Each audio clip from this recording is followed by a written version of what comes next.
মধ্যে ارشاد করেন ইন্নামাল মুমিনুনা ইখওয়াতুন ফাআসলিহু বাইনা আখাওয়াইকুম, নিশ্চয় মুমিনগণ তোমাদের ভাই, তোমরা তোমাদের ভাইয়ের মাঝে মীমাংসা করে দাও। ওয়াত্তাকুল্লাহ, আল্লাহকে ভয় করো, লাআল্লাকুম তুরহামুন, তাহলে তোমরা আল্লাহর পক্ষ থেকে রহমত প্রাপ্ত হবে, অনুগ্রহ প্রাপ্ত হবে। সেই কথাটাকে আরো স্পষ্ট করে বলে দিয়েছেন আল মুসলিম ওয়া আখুল মুসলিম, মুসলমান মুসলমানের ভাই, মুমিন মুমিনের ভাই। যে মুসলিম সেই মুমিন, যে মুমিন সেই মুসলিম। কারণ মুসলমান হইতে হলে আগে ঈমান আনতে হয়, ঈমান এনে মুসলমানিত্ব গ্রহণ করে ঈমানের পরিপূর্ণতা আসে। আর মুসলিম যদি ঈমান এনে যদি বাহ্যিক দৃষ্টিতে মুসলমান সাজে, তাহলে সে মুমিন হয় না, সে মুনাফিক হয়।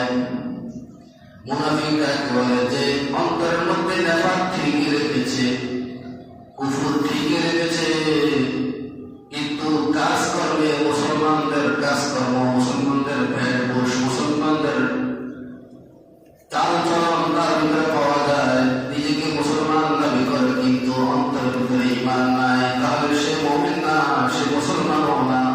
মুসলমান মুসলমানের ভাই, এই কারণে একজনের প্রতি অন্যজন জুলুম করতে পারে। মুসলমানের কাছে অন্য মুসলমান ভাই নিরাপদ, এই নিরাপত্তা দেওয়া প্রত্যেকের ঈমানি দায়িত্ব। যদি কেউ অর্থের লোভে পড়ে, সম্পদের লোভে পড়ে, ক্ষমতার লোভে পড়ে নিজের বাইরের নিরাপত্তা নিতে রাজি না হয়, নিজের বাইরের নিরাপত্তা দুর্বলতা ঘটায়, সেই মুসলমান থাকে না দোস্ত, সে মুসলমান থাকে না, তার ভিতরে মুসলমানিত্ব থাকে না। যে কোনো মূল্যে হোক আমি আমার মুসলিম ভাইয়ের নিরাপত্তা দিব, এটা হলো মুসলমান মুসলমানের প্রতি হক। রাসূলুল্লাহ সাল্লাল্লাহু আলাইহি ওয়াসাল্লাম আরো বলেন, মান কানা ফি হাজাতি আখিহি কানা আল্লাহু ফি হাজাতিহি।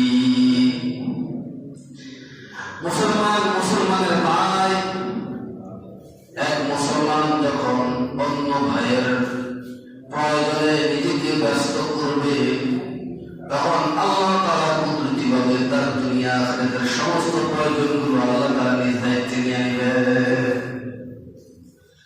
আমি যখন আমার কোনো মুসলমান ভাইয়ের প্রয়োজন পূরণ করার জন্য ফিকির করব, চেষ্টা করব, তখন আল্লাহ সুবহানাহু ওয়া তাআলা জিম্মায় চলে যায় আপনার আমার সমস্ত প্রয়োজনগুলো পূরণ করার। এই ক্ষেত্রে ছোট্ট একটি ঘটনা বলবো।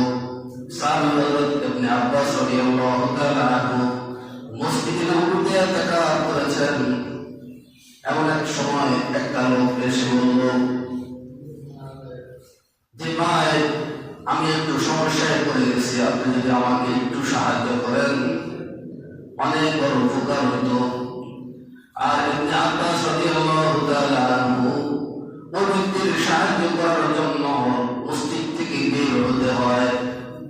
মসজিদের সুন্নত নফল ইতিকাফ করেছেন, কিন্তু মসজিদ থেকে বের হয়ে গেলে মসজিদের ইতিকাফ চলে যাবে।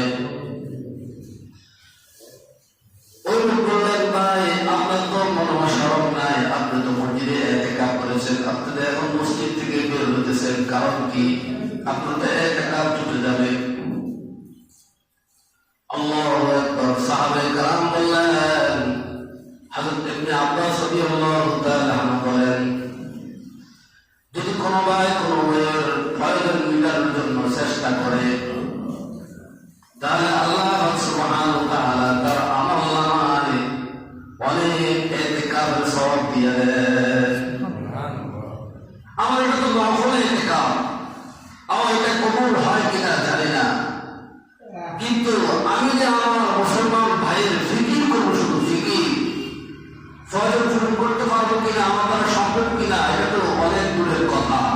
আমি শুধু একটু ফিকির করবো, চেষ্টা করবো, তারপরেও আল্লাহ সুবহানাহু ওয়া তাআলা ওই ব্যক্তির আমল নামায় এতেকাফের সওয়াব দান করবেন।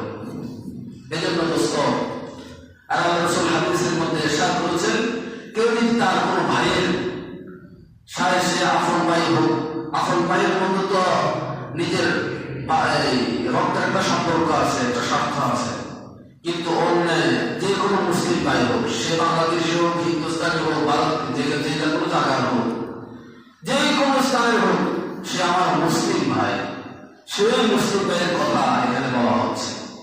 তার সাথে কোনো আত্মীয়তার সম্পর্ক নেই, ফারা প্রতিবেশীর কোনো সম্পর্ক নেই, শুধু সে মুসলিম, সে আমার ভাই। আর সে ভাইয়ের প্রয়োজন পূরণ করার জন্য যখন আমি ফিকির করবো, চেষ্টা করবো, তখন আল্লাহ সুবহানাহু ওয়া তাআলা আমার আপনার সমস্ত প্রয়োজনগুলোর দায়িত্ব জিম্মাদারি আল্লাহ